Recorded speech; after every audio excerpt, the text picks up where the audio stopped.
और गजेंद्र स्तुति के अनुसार चौथा श्लोक जिसकी व्याख्या आप सुन रहे हैं, लोकेश पालेषु सर्व हेतुषु। लोकपाल, दिग्पाल, दुनिया को पालने वाला, दुनिया को बनाने वाला विधाता ब्रह्मा तक, इंद्र तक, ये सब नष्ट हो जाते हैं। स्पष्ट हाथी कह रहा है सब नष्ट हो जाते हैं, लेकिन ऐसे एक आप हैं जो कभी आप समाप्त नहीं होते। तो भैया ऐसे को क्यों नहीं पकड़ लेते हैं जो कभी मरता ही नहीं है, जो कभी मिटता ही नहीं है, जो शाश्वत है, अजन्मा है, अटल है, ध्रुव है, परम सत्य है। तो यह हाथी सबको संकेत करता है कि ऐसे ईश्वर की शरण में आइए। वो कहता है कि जिसने मुझे बचाया, मैं तो पशु हूं, तुम तो भाई इंसान हो, वो तुम्हारे ऊपर कृपा क्यों नहीं करे। इसलिए करोड़ों कामों को करने से पहले रोज भगवान को स्तुति करो। स्तुति करते करते रो पड़ो। चैतन्य महाप्रभु बड़े अद्भुत महापुरुष हुए। महात्मा चैतन्य कोई महामंत्र बोल देता था तो ये रो रो करके पेड़ों से लिपट जाते थे। ईश्वर के प्रति इतनी अटूट श्रद्धा रही। परमहंस कोई भगवान का नाम तो ले दे, उनके सामने कीर्तन कर दे, उनकी आंख के आंसू बंद नहीं होते थे। आज गजेंद्र पूरा का पूरा पानी में धंस गया है।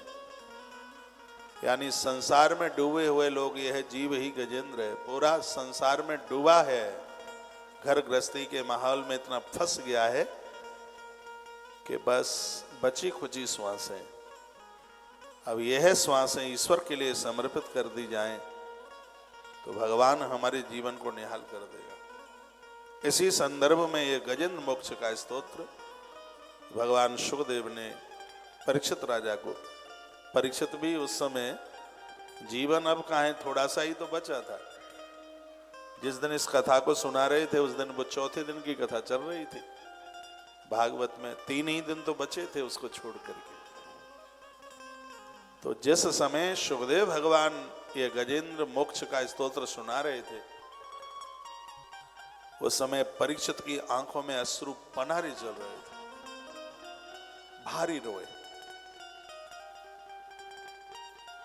और परीक्षित ने बड़ी श्रद्धा से यह प्रश्न किया था कि डूबते हुए हाथी को भगवान ने कैसे बचा लिया। गुरुदेव वह आप विस्तार पूर्वक सुनाए। तो शुकदेव मुनि सुनाए। अगला श्लोक है, न यस्य देवा ऋषयः पदम विदु जंतुर पुनः कोरहति गंतुमीरितुम यथा नटस्या कृतव्यक्ष चेष्टतो दुरत्ति अनुक्रमण समावतु। क्या कहता है? यह कहता है कि भगवान आपकी लीलाओं का जो रहस्य है वो जानना बड़ा कठिन है। यही कहते रहेंगे उसने मटकी फोड़ी, उसने कपड़े उठाए, वस्त्र चुराए, बस यही बोलते रहेंगे। गजेंद्र ने कहा कि ईश्वर की लीलाओं का भेद जानना बहुत ज्यादा कठिन है। अज्ञानी पुरुष तो कभी समझ ही नहीं सकता उनकी लीलाओं के बारे में। सो जाने ही तेहि दे ही जनाई, जाने तुम्हें तुम्हें हो जाई। वो तो वो जिसको जनाना चाहता है। दुनिया तो बहुत बड़ी है। आप ये मत सोचे कि मंदिर में हम अपनी तैयारी से पहुंच जाते हैं। नामदेव जी कहते थे कि मंदिर में वही पहुंच पाता है जिसको वो बुलाता है। एक बहुत बड़ा फंक्शन होता है, वही लोग ज्यादा चल के आ पाते हैं जिनको बुलाया गया है। तो वो जिसको जनाना चाहे, वो जिसको बुलाना चाहे, उसके दरबार में वही पहुंच पाता है। एक रास की कथा आती है, कृष्ण की वेणु बजती है। ब्रजमंडल तो बहुत बड़ा है, लेकिन आनंद की बात यह है कि वो बांसुरी गोपियों को ही सुनाई पड़ती है और सबको सुनाई नहीं पड़ती। नहीं तो वहां और भी तो बहुत लोग होते थे, लेकिन वो बांसुरी सबको सुनाई नहीं पड़ती, वो गोपियों को ही सुनाई पड़ती है। उस रास में गोपियां ही पहुंचती हैं। ये बड़ी आश्चर्यचकित बात है। आज हाथी भी यही कहना चाहता है, गजेंद्र कहना चाहता है, भगवान आपकी लीलाएं बहुत अद्भुत है। उन लीलाओं को सबके लिए समझना बहुत कठिन है। भगवान बहुत कठिन है। आपके वास्तविक रूप को हम संसारी जीव क्या समझेंगे। गजेंद्र कहता है कि जो आपका वास्तविक रूप है उसको तो देवता भी नहीं समझ पाया है। पशु है, उसकी योग्यता देखिए, क्या अद्भुत बोल गया। वो कहता नयस्य देवार्षिः पदम विदु, आपके वास्तविक स्वरूप को ना तो आज तक कोई देवता समझ पाया, ना कोई ऋषि समझ पाया। इस संसार का जीव आपके वास्तविक स्वरूप को क्या समझेगा? आप अपने आप में क्या है? नयस्य देवार्षिः परम विदु। विदु मीन संस्कृत का शब्द है जानना। नयस्य देवा, आपके रूप को, आपके वास्तविक स्वरूप को न देवता समझ पाया, न ऋषि समझ पाए। भगवान, फिर दूसरा ऐसा कौन सा प्राणी है जो वहां तक जा सके और उसका वर्णन कर सके? आपका स्वरूप बड़ा अद्भुत है। आज मैं उस देवता को प्रणाम कर रहा हूं जिसको ना कभी देव समझ पाए। मैं ऐसे ईश्वर को प्रणाम कर रहा हूं ना जिसको आज तक देव समझ पाए और ना उसको आज तक ऋषि समझ पाए। प्रभु राम के चरित्र में गोस्वामी जी ने 2-3 चौपाइयां बड़ी अद्भुत लिखी हैं। केवट चरित्र तो इसी बात के ही ऊपर है। लक्ष्मण हूँ मेरा मरमु न जाना, लक्ष्मण हूँ मेरा का यह चरित रचा भगवान, यह चरित रचा भगवान। लक्ष्मण हो मेरा मरम न जाना, लक्ष्मण हो मेरा मरम न जाना, का ये चरित रचा भगवान। ये चरित रचा भगवान। लक्ष्मण हो मरम न जाना,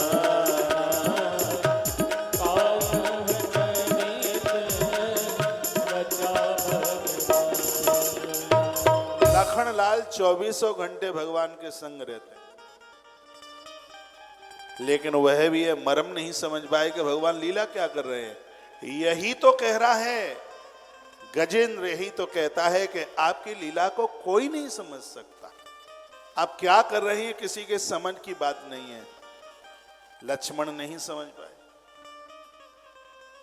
प्रभु श्री राम जी जिस समय वनवास से लौट करके अवध में आए थे तो वर्णन किया गया यथा योग। उस समय ऐसे समय में जब प्रभु श्री राम जी वहां आए तो भगवान शंकर कहते हैं उमा मरम यह काऊ नहीं जाना।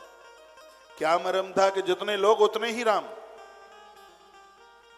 आगे वाले को लगता है कि राम सबसे पहले मुझे मिले हैं, पीछे वाले को लगता है कि राम सबसे पहले मुझे मिले हैं। उमा मरम यह काऊ नहीं जाना। शंकर कथा सुनाते हैं, कहते हैं कि देवी श्रेष्ठ को इस मर्म को कोई समझ नहीं पाया। शंकर जी ने तो इतना कहा है कि ईश्वर की लीलाओं को कोई नहीं समझ सकता। जो महादेव बोले हैं श्रीमद् भागवत के इस गजेंद्र प्रकरण में हाथी वही बोल रहा है। कहता है भगवान आपकी लीलाओं को आज तक कोई नहीं समझ पाया। एक स्तुति है रामायण की, देवता नहीं समझ पाए। पालन सुर धरनी अद्भुत करनी मरमु न जाने को। पालन सुर धरनी अद्भुत करनी मरम न जाने कोई। जो सहज कृपाला दीन दयाला करहु अनुग्रह सोई। जो सहज कृपाला दीन दयाला करहु अनुग्रह सोई। पालन सुर धरनी अद्भुत करनी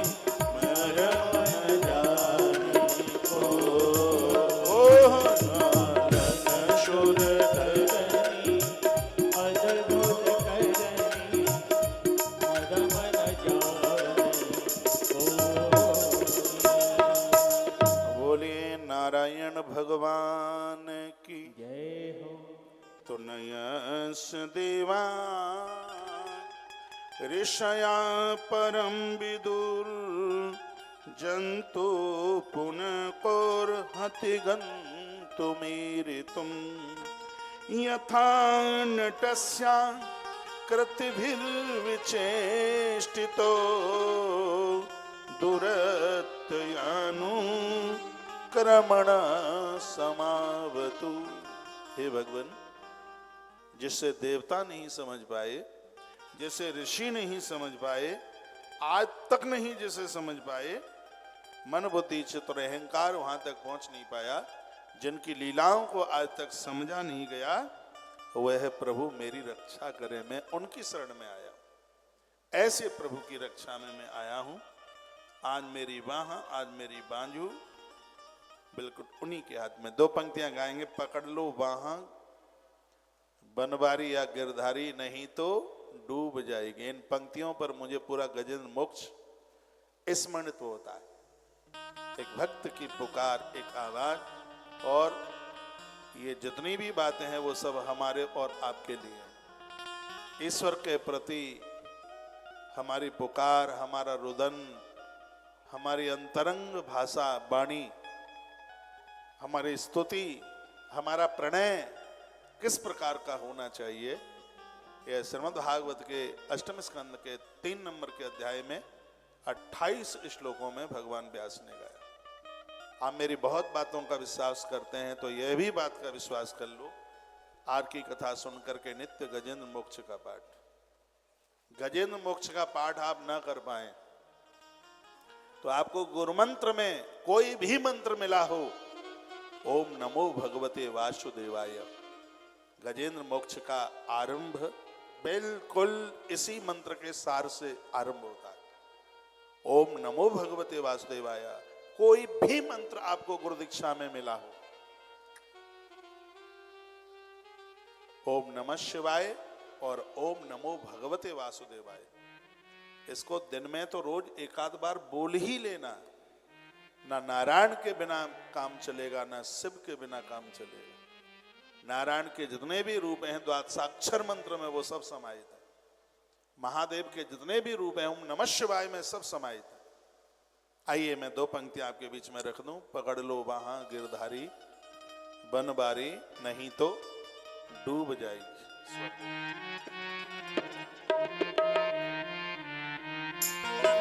नहीं तो डूब जाएगी, पकड़ लो गिरधारी, नहीं तो डूब जाएगी, पकड़ लो हाथ गिरधारी, नहीं तो हमारा कुछ न बिगड़े,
अमित रूप प्रगटे ते ही काला, जथा जोग मिले सब ही कृपाला।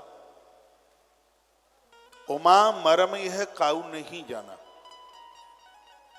शंकर जी कहते हैं कि भगवान एक साथ सबको मिल लिए, लेकिन हे भगवती इस रहस्य को कोई समझ नहीं पाया। और हाथी गजेंद्र भी कहता है कि भगवान न यस देवा ऋषि परम वेदु, न आपको अभी तक देवता समझ पाए, न अभी तक आपको ऋषि लोग समझ पाए। जैसे आज तक कोई समझ ही नहीं पाया, जिसकी लीलाओं को कोई समझ नहीं पाया, ऐसे भगवान श्री हरि मेरी रक्षा करें। मैं आपके श्री चरणों में हूं। यदि ठीक से गजेंद्र मोक्ष सुन लिया ना, तो ये जीवन बदल देगा। ऐसा स्तोत्र है जिसमें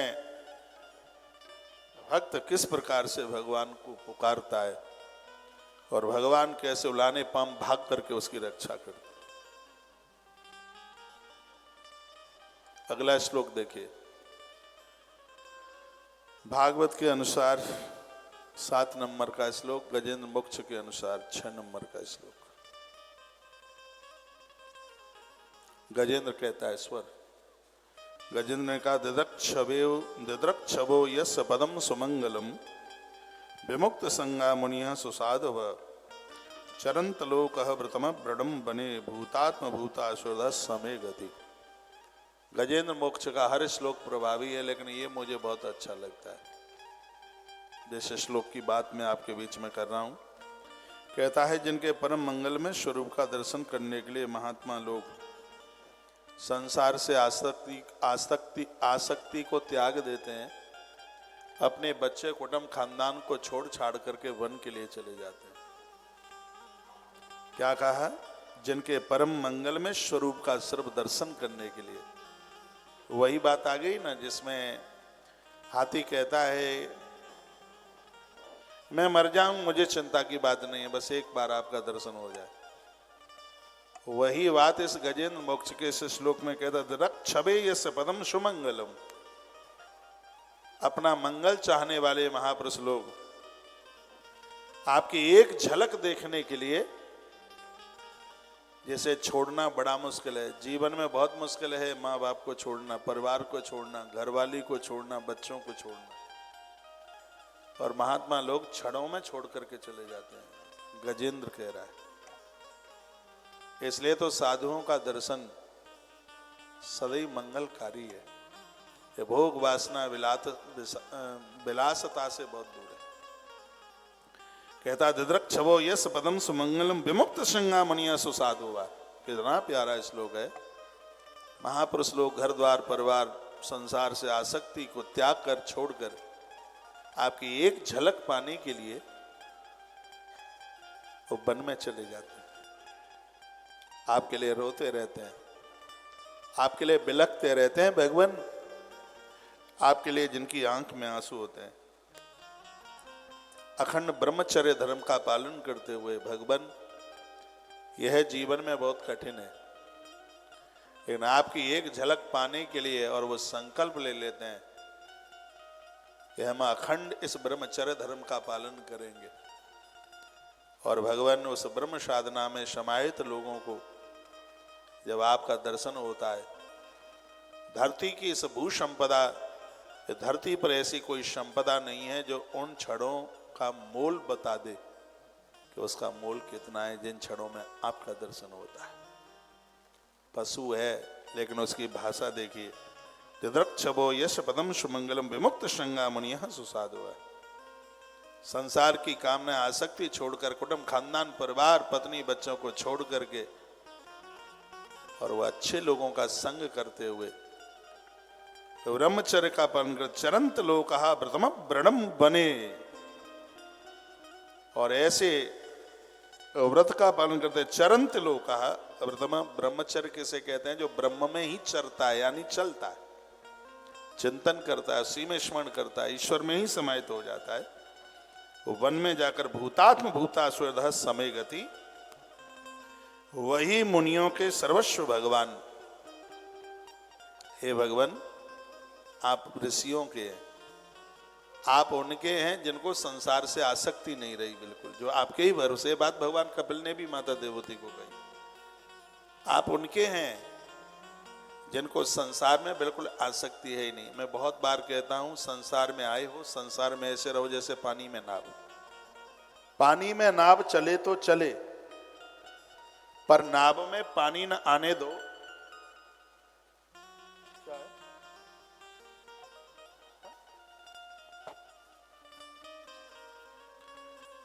पानी में नाव चले तो चले, पर नाव में पानी न आने दो। और संसार में मन जाए तो जाए, पर मन में संसार न आने दो। अब संसार में जन्मे हैं तो संसार में तो रहेंगे, लेकिन संसार को अपने अंदर मत बैठाइए। साधु लोग जन्म लेते हैं, संसार में आते हैं। महात्मा संसार में रहते हैं, लेकिन संसार उनके अंदर नहीं रहता। मैंने संतों को बहुत करीबी से देखा। संत तो संसार में रहते हैं, लेकिन संसार संतों में नहीं रहता। उनका तो जीवन ऐसे बन गया है जैसे नाव के ऊपर पानी, पानी के ऊपर नाव। नाव में, नाव पानी में रहती है, लेकिन पानी नाव में नहीं रहता। यदि जल ही नाव में आ जाएगा तो नाव डूब नहीं जाएगी। फिर संसार जब हृदय में आके बैठ जाएगा तो आदमी डूब जाएगा। तो उसी बात को यह कहता है, चरंत लोका व्रतम व्रणम बने भूतात्म भूता स्वर्ध समय गति। हे भगवान, हे परमात्मा, अखंड भाव से ब्रह्मचर्य आदि अलौकिक व्रतों का पालन करते हुए ऐसे महापुरुष जो वन में आपका एक क्षण दर्शन पाने के लिए उन्होंने संसार से आसक्ति को त्याग दिया है, संसार से बिल्कुल दूर हो गए हैं, और उन महापुरुषों के आप सहायक हैं। ऐसे संतों के जो आप सहायक हैं, वही संत और भक्तों के सहायक मेरी रक्षा करें, मुझे दर्शन दें, तो वही मेरी गति है। ये कहता है संसार मेरी गति नहीं है। मेरी गति तो वह है जो महापुरुषों का है। मेरी गति तो वह है जो श्रेष्ठ पुरुषों का है, और उनके लिए धरती पर आकर के विविध अवतार धारण कर लेता है। भगवान, आप मेरी भी गति बने। भूतात्म भूता स्वर्धः समय गति शब्द लिखा है। आप मेरी गति बने, आप मेरे रक्षक बने। मैं आपको प्रणाम करता हूं, मैं आपका ध्यान करता हूं, मैं आपको वंदन करता हूं। आप मेरी प्रार्थना स्वीकार करें।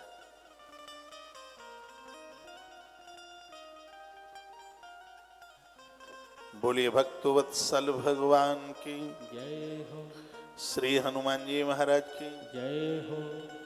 इस श्लोक की जो ऊपर की कड़ियां हैं वो बड़ी अद्भुत है। दृक्षवो यस्य पदम सुमंगलम।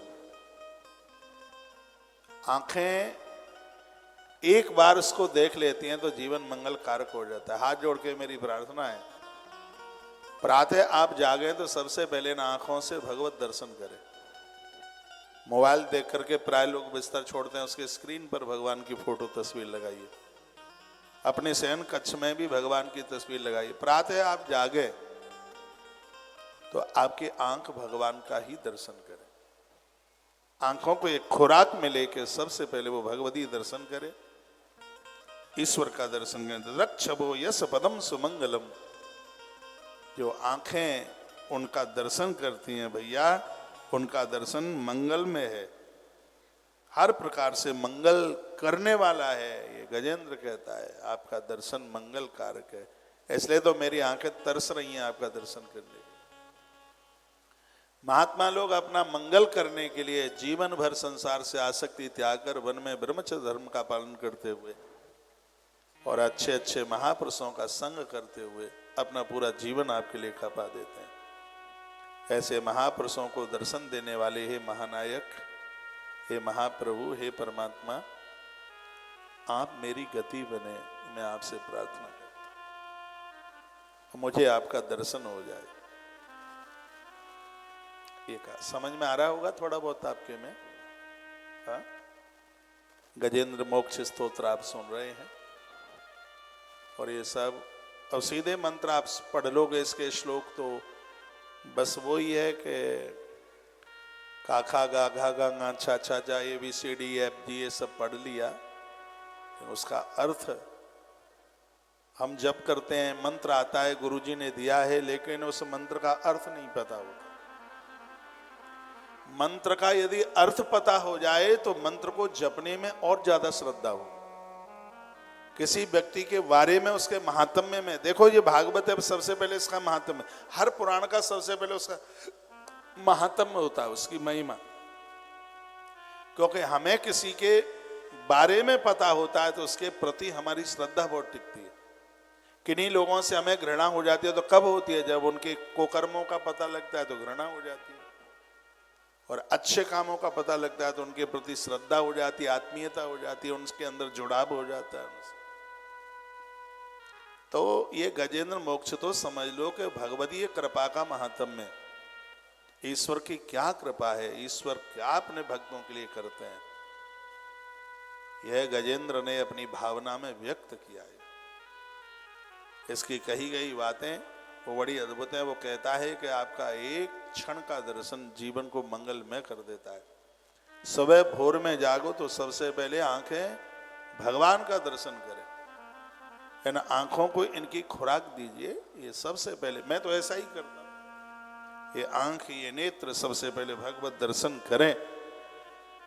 रो पड़ा, आंख में आंसू आ गए। हे महापुरुषों का मंगल करने वाले, जिन्होंने संसार से आसक्ति को त्याग दिया है, ब्रह्मचर्य धर्म का पालन करते हुए खानदान परिवार कुटुंब को छोड़कर जो वन के लिए चले गए हैं, हे साधु के सहायक, यही शब्द कहा है उसने। वो कहता है कि हे महापुरुषों के, हे महात्माओं के सहायक, मेरी गति मेरा खानदानी नहीं, मेरी गति आप। और याद रखना, जो भजन में, भक्ति में अपने प्राण त्यागता है, उसका अंतिम संस्कार करने के लिए भगवान आते हैं। जटायु की कथा पढ़ लेना। जटायु मृत्यु के समय पर भीष्म के सन्मुख भगवान कृष्ण चल के आए। यही तो जीवन में, इसी की तो आवश्यकता है, यही तो चाहिए। रो पड़ा, कहने लगा मैंने भूल की थी बहुत बड़ी, दुनियादारी के लिए जीवन जीता रहा।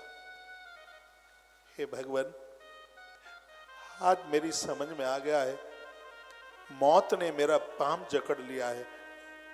मैं आपको प्रार्थना करता हूं, संसार को मैं अपनी गति नहीं मानता। हे महापुरुषों के सहायक, हे संतों के सहायक, ये डूबता हुआ गज हाथी आपसे प्रार्थना करता है कि आप ही मेरी गति बने, आप ही मेरी गति, यानी मरने से पहले मुझे आपका दर्शन हो जाए। इससे बड़ी गति क्या हो? ये आप कृपा करते हैं। आपके अंदर प्रीति का रख करके ही मैं अपने प्राण छोड़ूं। तो भगवान, यही मेरा धर्म है, फिर यही मेरा कर्म है, यही मेरा सत्कर्म है, इसी को मैं अपना मोक्ष समझूंगा। एक बार भगवान आप मुझे दर्शन दे दो, मेरी गति बन जाओ। ये कह करके हाथी रोने लगा। पानी के ऊपर गज की आंखों से टपकता हुआ आंसू दिखाई देता है। मैं कहता हूं जीवन में रोना चाहिए, संसार की वस्तुओं के लिए नहीं, जो संसार में वस्तुएं दे रहा है उसके लिए आंख में आंसू। ईश्वर के साथ प्रीति कीजिए, उसे हमारी वस्तुओं से कोई मतलब नहीं है। हम भोग लगाते हैं, इसमें तो संतुष्टि हमें मिलती है, उसे हमारा प्रेम चाहिए। अंदर छलता नहीं चाहिए, कपटता नहीं चाहिए। भगवान कहते हैं कि जो मेरे भक्तों से प्रेम करता है उससे मैं बहुत प्रेम करता हूं। भगवान कहते हैं जो मेरे भक्तों से प्रेम करता है उससे मैं भारी प्रेम करता हूं। जो मुझे पाना चाहता है वो मेरे भक्तों का कभी तिरस्कार न करे। ये ईश्वर के शब्द है। खूब घंटी बजाओ, भजन करो और साधुओं का तिरस्कार करो, वो कभी भी राजी नहीं होगा। दुर्वासा जी कितने बड़े भगवान के भगत हैं, लेकिन ईश्वर कुपित हो गया दुर्वासा जी के ऊपर, क्योंकि उन्होंने अम्बरीश भगत का अपराध कर दिया। रामायण में एक चौपाई है, क्या लिखा है, और यह चौपाई गुरुदेव बृहस्पति जी ने कही है।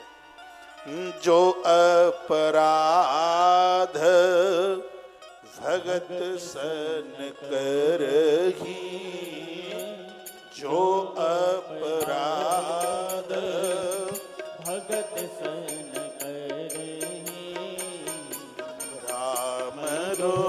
पावक सोई जरही, जो अपना भगत सन करही, राम रोस पावक सोई जरही, जो अपराधे भगत सन करही, राम रोस पावक सोई जरही। गुरुदेव बृहस्पति जिस समय इंद्र को ये बात कह रहे थे, उनकी आंख में आंसू आ गए। उन्होंने कहा था, इंद्र तुम बहुत गलती कर रहे हो, तुम भरत का अपमान करने को चल पड़े हो। याद रखना, जो अभी तक वो हुआ वो भगवान की इच्छा से हुआ था, और जो अब तुम करने के लिए जा रहे हो तुम सुरक्षित नहीं बच पाओगे।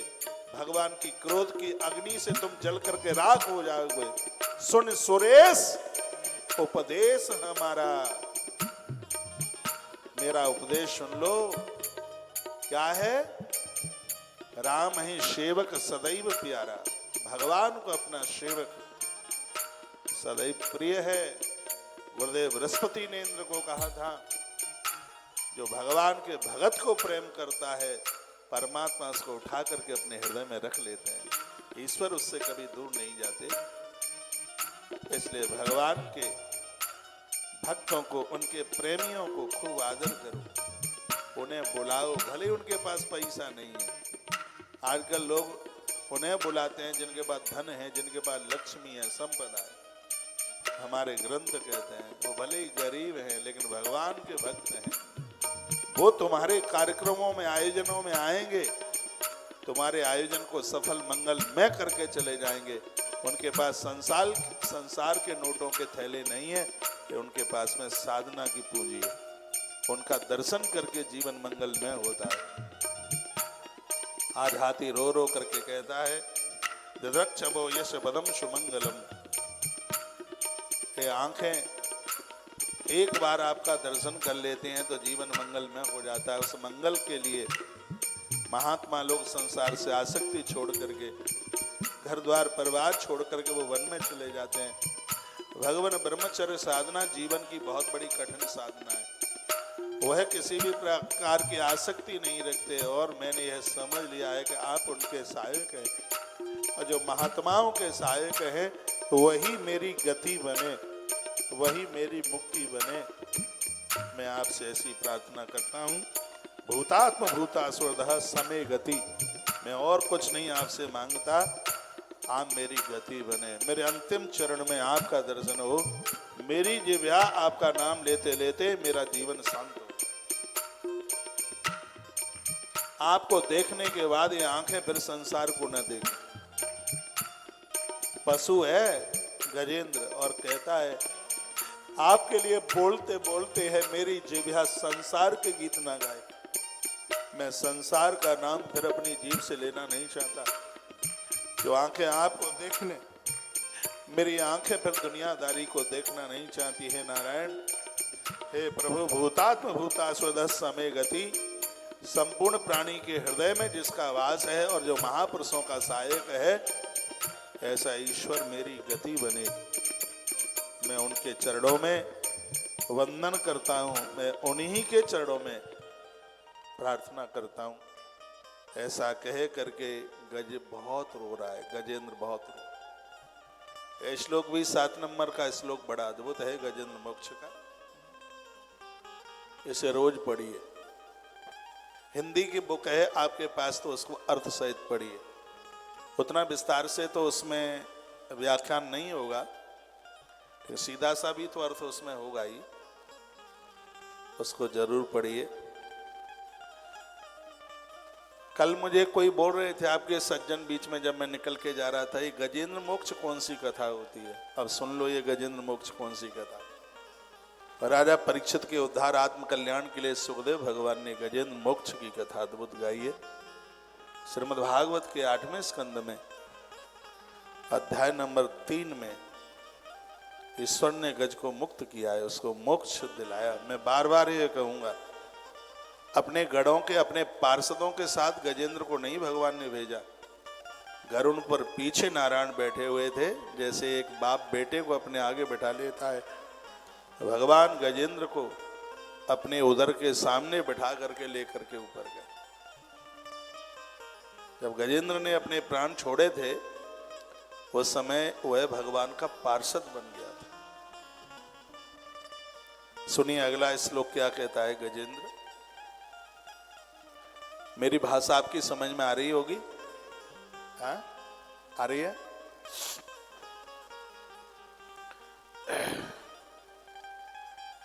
थोड़ी देर में 3:30 बजने वाला है। संस्कार टीवी पर भी यह कथा 7 बजे तक चलेगी। जो पांडाल परिसर तक नहीं पहुंच पाए हैं, अपने घर में चूल्हा चौके का काम भी करते रहें और इस कथा को भी सुनते रहें। कथा कल्याण कर देगी, आनंद में भर देगी। कल से जो सीधाम वृंदावन से जो रामायण की कथा होने वाली है वो भी बड़ी अद्भुत है। सत्संग टीवी पर और संस्कार टीवी पर इस पूरी कथा को आप सुनिएगा। आपने बहुत राम कथा सुनी है, दास के मुंह से भी एक बार इस कथा को जरूर सुनिएगा, आनंद आ जाएगा। आज मैंने एक अनाउंस किया है कथा के आरंभ में आते ही आते, जो मैंने वशिष्ठ संहिता में अभी 3 दिन पहले ये बात कही है श्री डोंगरगढ़ से। कुछ तिथियां हैं वो मनवंतर तिथि हैं और कुछ तिथि हैं जो युगाब्द तिथि हैं।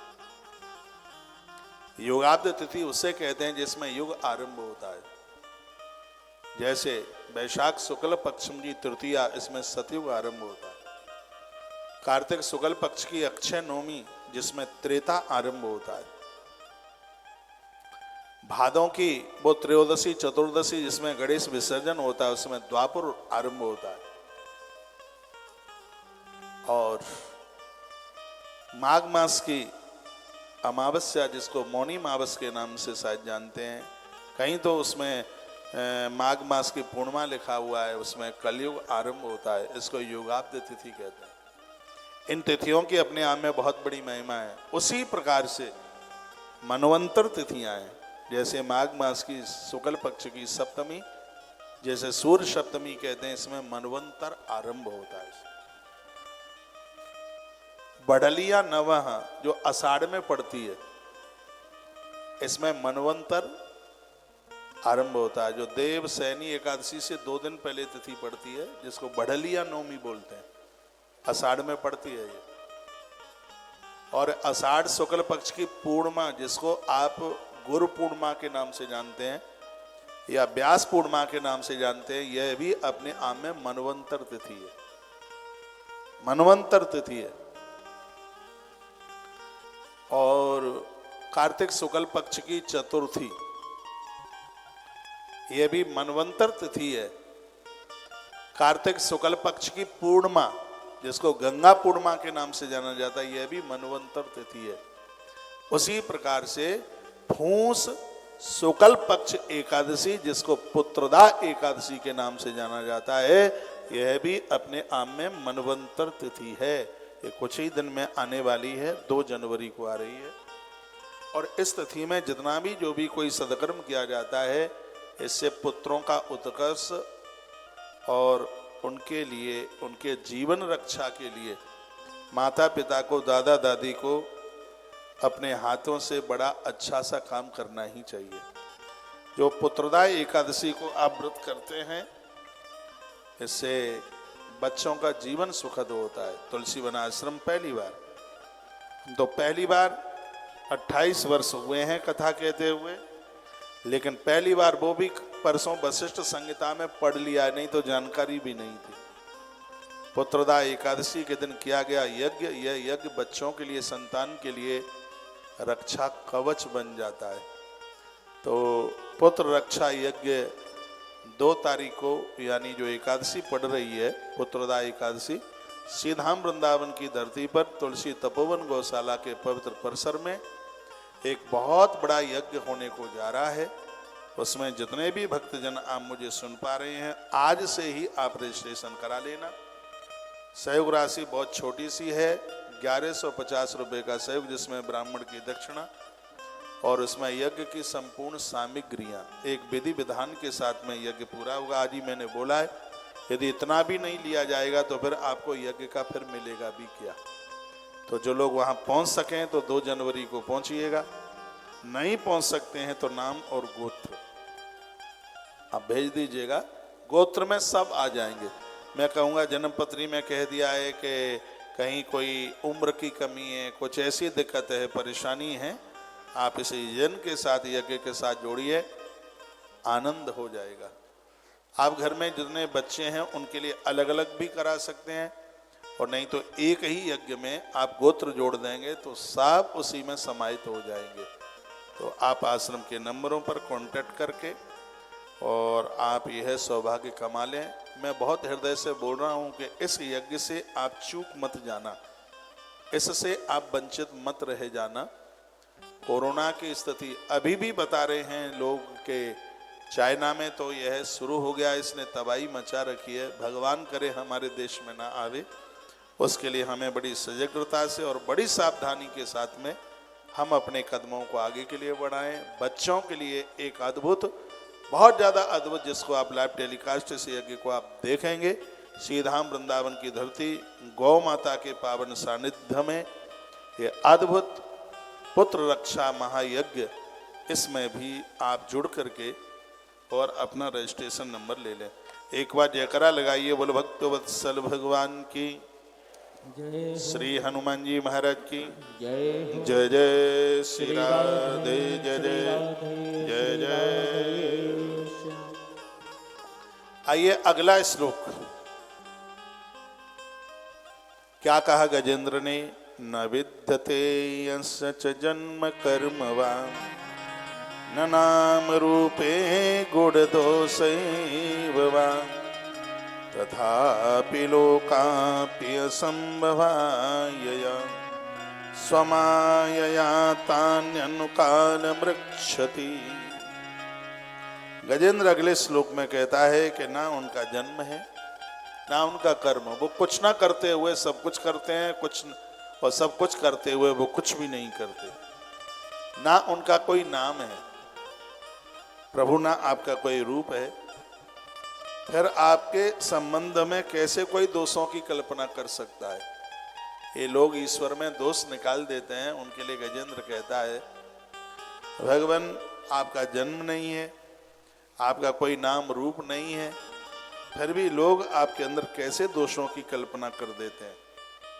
हे विश्व की सृष्टि करने वाले, उसका उद्धार करने वाले, समय समय पर अपनी माया को स्वीकार करके धरती पर प्रकट होने वाले, स्वमाया तान्यनुकाल मृक्षति, अपनी माया के अनुसार इस धरती पर प्रकट होने वाले हे परमात्मा, माया आपका कुछ बिगाड़ नहीं सकती, माया को आप स्वीकार करते हैं। आपके द्वारा सृष्टि का उद्धार संहार होता है, आपके ही द्वारा इसका सृजन होता है। हे भगवान, स्वमाया तान्यनुकाल मृक्षति, काल भी आपकी इच्छा के बिना कुछ नहीं कर पाएगा। ये सत्य है, काल भी वहीं उसी को खाने को जाता है जिसके लिए आप अनुमति दे देते हैं, आप इजाजत दे देते हैं। हे भगवान, काल भी आपके अधीन है, आप कालातीत हैं। ये डूबता हुआ हाथी उस ईश्वर को वंदन कर रहा है, प्रणाम कर रहा है। मृत्यु भी जिसके चरणों में मत्था टेकती है, जिसे प्रणाम करती है। हे भगवान, आप ही तो मृत्युंजय बन करके प्रकट हो जाते हैं।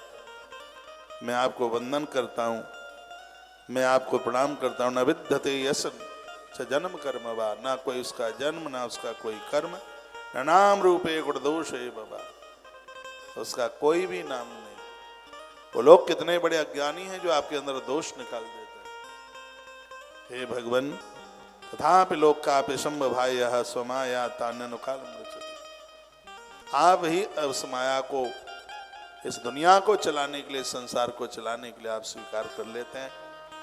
जो आपकी शरण में आता है, माया उसको छू नहीं सकती, स्पर्श नहीं कर सकती। हे भगवान, इस मृत्यु के मुख से मेरा भी बचाव कीजिए। मैं आपको वंदन करता हूँ, मैं आपको प्रणाम करता हूँ। आप मेरा प्रणाम स्वीकार करें, मेरा आप वंदन स्वीकार करें। गजेंद्र बड़ी अच्छी अच्छी बात कह गया, और मुझे तो ये गजेंद्र मोक्ष पढ़ करके ऐसा लग रहा है कि अकाल मृत्यु उसकी हो ही नहीं, कभी नहीं होगी। जो ईश्वर के साथ जुड़ जाए, सुबह शाम भगवान आपसे कौन से 24 घंटे मांगता, बस उसका स्मरण, चिंतन नहीं स्मरण। चिंतन चिंतन तो करना पड़ेगा, स्मरण तो अपने आप ही होता रहता है। स्मरण उसे कहते हैं जिसे बुलाया ही नहीं गया है। कमाल कर दिया इसने।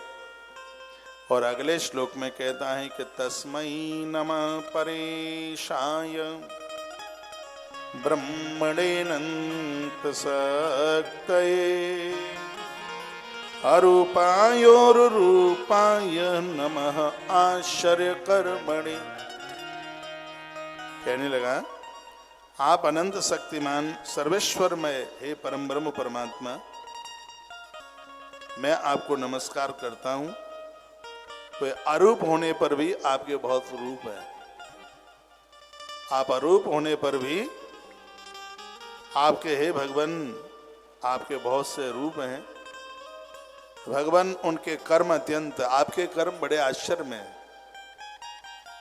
और आश्चर्य में तो है ही, नाक के ऊपर नाचते हैं, गिरिराज को उठाते हैं, तो आश्चर्य से तो भरा ही हुआ है। अचम्मा तो लगता ही है कि ऐसा भी हो सकता है। ये आश्चर्य नहीं है कि मथुरा से लेकर के और सागर के टापू तक सुरंग बनवा दी। ये आश्चर्य नहीं है, ये अचम्मा नहीं है कि हाथ में हथियार नहीं उठाया और सिगरेट दुष्टों को मार डाला। इसी बात को गजेंद्र कहता है कि आपका हर कार्य, आपका हर कर्म किसी आश्चर्य से कम नहीं है भरा हुआ, आश्चर्यजनित लगता है। आश्चर्य नहीं है कुछ न करने पर सब कुछ हो रहा है, और सब कुछ करने पर लगता है कुछ न, आप कुछ कर ही नहीं रहे और सब ऐसे हो रहा है। आश्चर्य तो लगता है दुनिया ऐसी बनाई, इतना ऊंचा आकाश जिसमें कहीं खम्मा नहीं लगा। आपके जितने भी कार्य हैं भगवान, वो सब आश्चर्य से भरे हुए हैं। हे भगवान, तस्मै नमः परेशाय ब्रह्मणेऽनंत शक्तये अरूपाय रूप रूपाय नमः आश्चर्य कर्मणे। अत्यंत आश्चर्यमय है आपके काम। हे भगवान, आपके उन चरणों में मैं वंदन करता हूँ। महापुरुष लोग, देवता जन भी जिन चरणों के लिए तरसते रहते हैं, एक बार आप मेरा वंदन, एक बार आप मेरा प्रणाम स्वीकार कर। गजेंद्र कहता है, रो रो करके उसने भगवान की स्तुति गाई है। रुदन कर रहा है, रो रहा है, उनके लिए आंसू बहा रहा है, उसके हर शब्द में स्तुति। उसने सब कुछ ईश्वर को ही माना है। कहता है आपके अलावा कुछ भी नहीं है, ये मैं समझ चुका हूं। नमः आत्म प्रदीपाय साक्षिणे परमात्मने नमो गिरां विदूराय मनश्चेतसामपि। कहता है भगवान, आप स्वयं प्रकाशमान हैं, सबके साक्षी परमात्मा आप हैं। आप मेरा प्रणाम स्वीकार करें, जो मन वाणी और चित्त से बहुत अत्यंत दूर है। मन कहाँ आपके पास तक, चित्त वाणी। हे भगवान, आप तो इससे बहुत परे हैं, बहुत दूर हैं। वही वाणी आपके लिए कुछ गा सकती है जिस वाणी में आप आके बैठे। भगवान, वाणी वही धन्य है, जीव वही धन्य है। देखो क्या सुंदर बात कहता है, वाणी वही धन्य है जिस वाणी में आवाज आपके लिए, आंसू वही धन्य है जिसमें बहना आपके लिए। भगवान जो आपका नाम नहीं लेता, उसको तो जीवन धारण करना ही उसके लिए व्यर्थ है। बिल्कुल ऐसी ही बात कुछ उसने भी कही थी, वृत्तासुर ने भी बात। जो नहीं करही राम गुण गाना, जो नहीं करही राम गुण गाना, जीव जो दादुर जीव समाना। जो नहीं करही राम गुण गाना, जीव जो दादुर जीव समाना।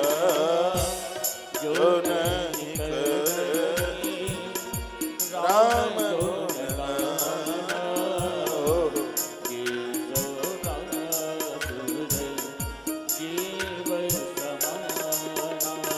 अरे जो तुम्हारे नाम का गुणानुवादन न करे तो कहां वो मनुष्य की जीव है।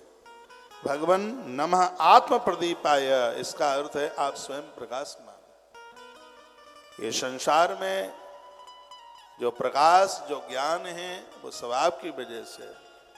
हे भगवन नमो गिराम, मेरी गिरा मेरी वाणी आपको प्रणाम करते हैं। साक्षिणे परमात्मा ने, आप सबके साक्षी है। हे भगवान मैं आपको नमस्कार करता हूँ जो मन वाणी और चित्त से बहुत परे है। ऐसे ईश्वर को मेरा वंदन है, मेरा प्रणाम है। मेरे पास